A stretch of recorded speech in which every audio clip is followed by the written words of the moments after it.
రామపట్టాభిషేకం జరిగిన తర్వాత అయోధ్య రాజ్యం ఆనందంతో నిండిపోయింది. ప్రజలందరూ సంతోషంగా జీవిస్తున్నారు.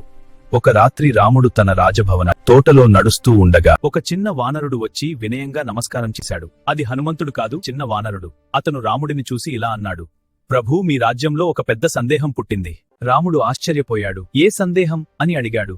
అప్పుడు వానరుడు చెప్పాడు: ప్రజలు మాట్లాడుకుంటున్నారు, సీతమ్మ ప్రేమ రాముడిపై ఎక్కువ లేక రాముడి ప్రేమ సీతమ్మపై ఎక్కువ అని.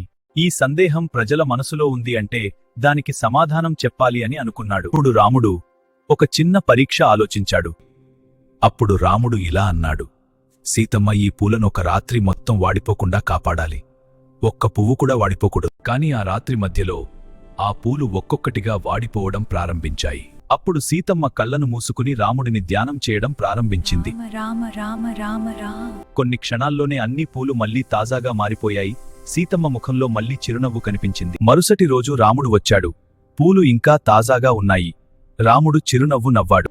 అప్పుడు హనుమంతుడు అడిగాడు: ప్రభూ, ఈ పరీక్ష ఎందుకు? రాముడు చెప్పాడు: సీతమ్మ ప్రేమ నా మీద ఉంది, కాని ఆమె విశ్వాసం నా పేరుపై ఉంది. ప్రేమ కన్నా గొప్పది విశ్వాసం.